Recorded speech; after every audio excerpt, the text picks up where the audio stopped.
ఓం నమో శ్రీ కామాక్షిదేవి సమేత కపిలేశ్వరాయ నమ. ఓం నమో గురుదేవాయ నమ.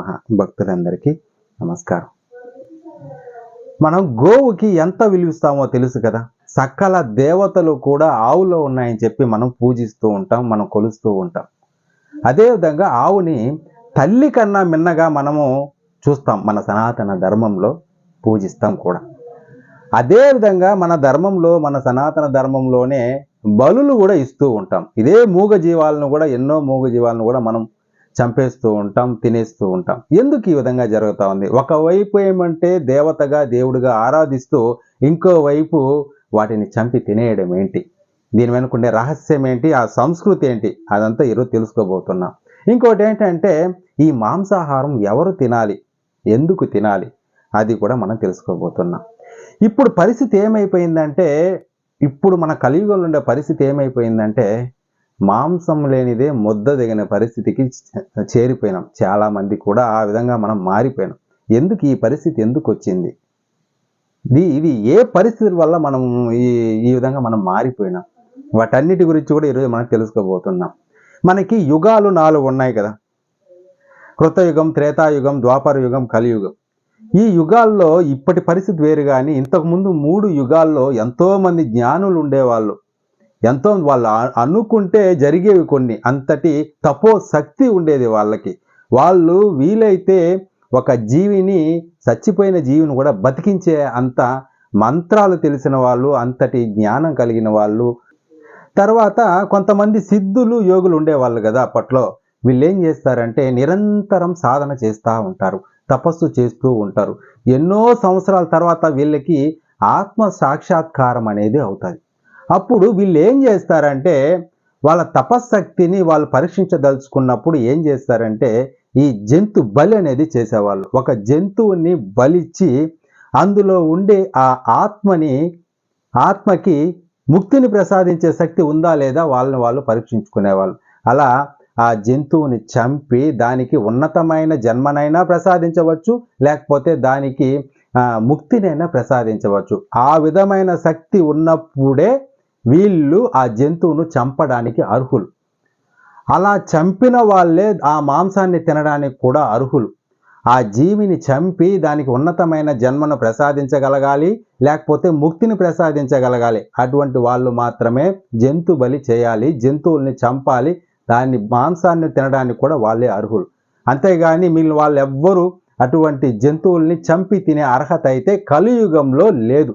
వ్యాసుడు మిగిలిన యుగాలను పక్కన పెట్టి కలియుగంలో జంతు బలిని ఆయన నిషేధించాడు వ్యాసుడు. కాబట్టి ఈ జంతు బలి వెనుక ఉండే రహస్యం అయితే ఇదే. అదే విధంగా కొన్ని యాగాలలో, హోమాల్లో కూడా ఇదే జరుగుతుంది. మనకి క్వాలిటీ కంట్రోల్ అనేది ఒకటి ఉంది కదా. ఒక్కొక్క స్టేజ్లో ఆ ప్రోడక్ట్ ఎంత క్వాలిటీతో ఉంది అని మనం చెక్ చేసుకుంటున్నాం, క్వాలిటీ కంట్రోల్ ఒక ప్రోడక్ట్ తయారైనప్పుడు.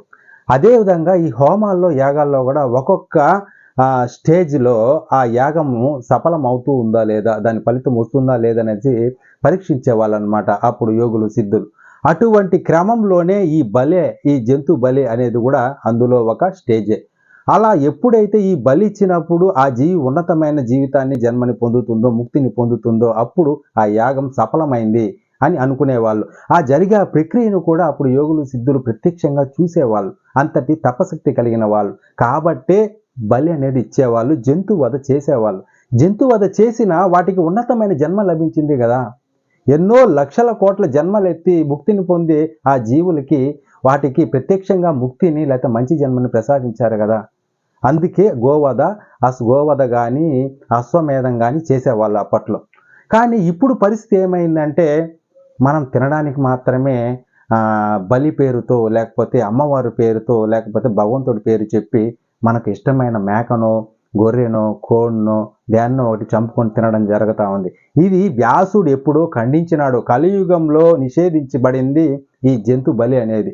కానీ కొన్ని చోట్ల జరుగుతూనే ఉన్నాయన్నమాట ఇంకా కూడా. ఎందుకంటే జిహ్వ చాపల్యం వలన కొంతమంది అసలు మాంసాహారం లేకుండా బతకలేమేమో అనే పరిస్థితిలో కూడా ఉన్నారన్నమాట. ఆ విధమైన పరిస్థితి అయితే మనకి ఇప్పుడు ఉంది. అమ్మవారి పేరు చెప్పి అక్కడికి వెళ్ళి బలులు ఇచ్చేసి వాటిని తెచ్చి మనం తినడం, అమ్మవారి పేరు చెప్పి మీరు ఈ విధంగా చేస్తూ ఉన్నారని వేరే వాళ్ళకు కూడా మనం వాళ్ళు క్వశ్చన్ చేసే పరిస్థితిలో మనం ఎప్పుడు ఉండకూడదు. మన ధర్మం అనేది గొప్ప ధర్మం. ఎందుకు జంతు బలులు అనేటివి నిర్ణయించబడినాయి, వాటి వెనకుండే చరిత్ర ఏంటి, అది మనం తీసుకోవాలి. అంతేగాని దానిలో కొన్నిటిని తిన్నారు అని చెప్పి మనం కూడా దాన్ని అలవాటుగా చేసుకొని రావడం పద్ధతి కాదు కదా అది. తర్వాత వచ్చి ఇంకోటి ఏంటంటే, మనకి శ్రీ విద్య ఉపాసన అనే ఒకటి ఉంది. అందులో జంతు బలి అంటే ఒక్కొక్క జీవిని మన బుద్ధితో పోల్చారు, మన ఆలోచన తీరుతో పోల్చారు. శ్రీ విద్య ఉపాసనలో ఏం జరిగిందంటే, మీరు ఒక నల్ల పిల్లిని బలి ఇవ్వాలి, ఒక మేకను బలి ఇవ్వాలి, ఒక గేదెని బలి ఇవ్వాలి. ఈ మూడింటిని బలి ఇవ్వమని చెప్పి శ్రీ విద్య ఉపాసనలో ఉంది. ఆ ఉపాసనలో చెప్పింది ఏంటంటే, అంటే మీరు వెళ్ళి పిల్లిని చంపి తినేయండనో, మేకను చంపి తినేయండనో, లేకపోతే గోవుని చంపి తినేయడమనో, బర్రెని చంపి తినేయడమనో అర్థం తీసుకోకూడదు. పిల్లి అంటే దొంగతనానికి చిహ్నం. నల్ల పిల్లి అంటే చీకట్లో నల్ల పిల్లి అంటే అసలు కనబడదు. మన బుద్ధికి సంబంధించిన వివరణ అన్నమాట అది. మనం ఆ విధంగా అర్థం చేసుకోవాలి. ఆ దొంగతనాన్ని వదిలేయండి, దాన్ని బలివ్వండి, దొంగతనాన్ని వదిలేయండి, చంపేయండి అని అర్థం వస్తుంది. మేక అంటే మూర్ఖత్వానికి చిహ్నం. మేకని కొద్దిగా ఉసిగలిపినా కూడా అది 2 మేకలు పోయి కొట్టుకొని చచ్చిపోతాయి. మూర్ఖత్వానికి చిహ్నం. మనం మూర్ఖత్వాన్ని బలి ఇవ్వాలి, అంతేగాని మేకని చంపి తినేయమని చెప్పి కాదు.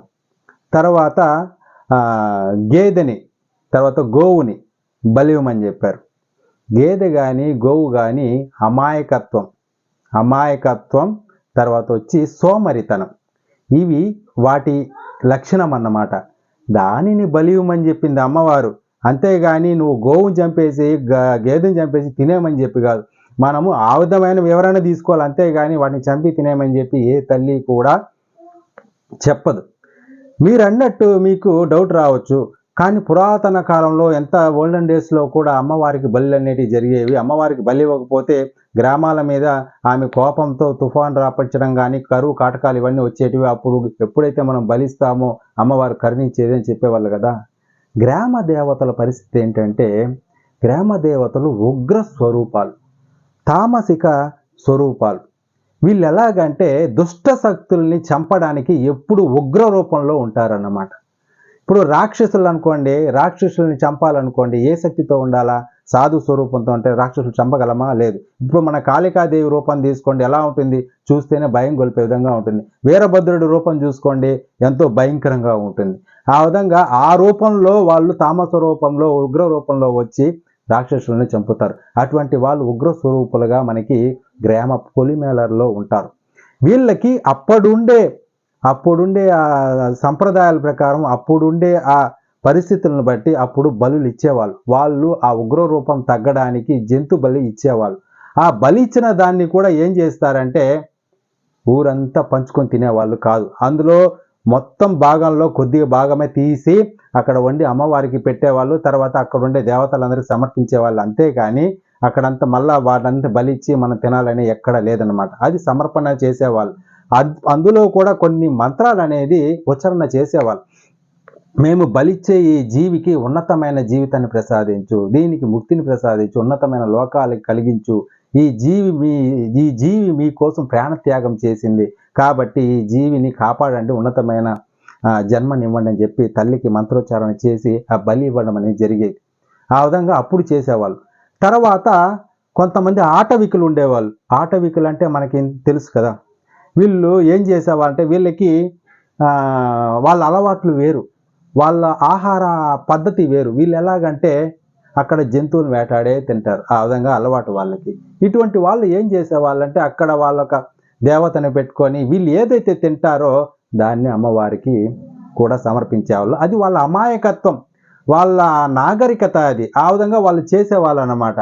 వాళ్ళంతా కూడా ఆ విధంగా చేస్తున్నారని చెప్పి మనం దాన్ని ఉదాహరణగా తీసుకొని మనం జంతువులను చంపడమో తినడమో అనేది చేయకూడదు. ఇక్కడ మనం ఆలోచించాల్సిన విషయం ఇంకోటి ఏంటంటే, మనకి ఏ జీవినైతే తినదలుచుకుంటామో దాన్నే బలిస్తాం. కోడిని తినాలనుకుంటున్నాం కాబట్టి కోడిని బలిస్తాం, మేకని తినాలనుకుంటే మేకను బలిస్తాం, గేదెని తినాలంటే గేదెని బలిస్తాం. అదే అమ్మవారు ఏ పులినో ఏనుగునో బలివ్వమని చెప్తే ఇచ్చేవాళ్ళ? ఇవ్వలేరు. ఎందుకంటే దేవుడి పేరు చెప్పి మనం తినాల. అందుకోసమే మనం ఏం చేస్తామంటే మనకు నచ్చింది అమ్మవారి పేరు చెప్పి, లేకపోతే బలి పేరు చెప్పు, తర్వాత వేరే దేవుడి పేరు చెప్పు మనం తినే అలవాటుగా మారిపోయింది. ఎందుకంటే మాంసం మీద ఉండే ప్రేమతో మనం ఆ విధమైన పరిస్థితిలోకి వెళ్ళిపోయినాం. ఆ యుగాల్లో జరిగింది చూడండి, జంతు వధ, జంతు బలి. అది ఒక మంచి పని కోసం జరిగింది, ఒక యాగం సఫలం కోసం జరిగింది, రాజ్య సంక్షేమం కోసం జరిగింది, ప్రజల సంక్షేమం కోసం జరిగింది, లోక కళ్యాణం కోసం జరిగింది. అదీ కాక ఆ చనిపోయిన జీవికి ముక్తిని కూడా ప్రసాదించడం జరిగింది, లేకపోతే ఉత్తమమైన జన్మను కూడా ప్రసాదించడం జరిగింది. అప్పట్లో అంత శక్తివంతమైన వాళ్ళు ఉండేవాళ్ళు, ఇప్పుడు లేరు కదా. కానీ మనం దానిని ఉదాహరణగా మనం ఎలా తీసుకుంటాం? జంతు బలులు అప్పుడు జరిగాయి, ఇప్పుడు కూడా మేము జంతు బలి చేస్తాం. ఇప్పుడు జంతు బలి ఎందుకు చేస్తా ఉన్నాము? మాంసం కోసమే చేస్తాను. ఒక జంతువుని చంపడం అనేది మహాపాపం. అది బ్రహ్మహత్యా పాపం కన్నా ఇంకా గొప్ప పాపం అన్నమాట. ఆ పాపానికి పరిహారమే లేదు. దానివల్ల మనం ఇంకా ఎన్నో జన్మలు ఎత్తాల్సి వస్తుంది. ఒక జంతువును చంపి ఆ మాంసాన్ని తినే అర్హత మనకి ఎప్పుడు వస్తుందో తెలుసా? ఆ చంపిన జంతువుకి ముక్తిని ప్రసాదించే శక్తి మనకుందా? లేకపోతే ఆ చంపిన జంతువుకి ఉన్నతమైన జన్మను ప్రసాదించే శక్తి మనకుందా? అటువంటి శక్తి ఉన్నవారు మాత్రమే ఆ జంతువును చంపి ఆ మాంసం తినడానికి అర్హులు. లేకపోతే మనకి అర్హత లేదు. ఏ జీవి పైన మనకి హక్కు లేదు. ఏ జీవి ప్రాణం తీసే హక్కు మనకి లేదు. అదండి ఈరోజు వీడియో. ఈరోజు చాలా విషయాల గురించి మనం చర్చించుకున్నాం కదా. ఇంకొక మంచి విషయంతో మిమ్మల్ని కలుస్తాను. అంతవరకు నమస్కారం.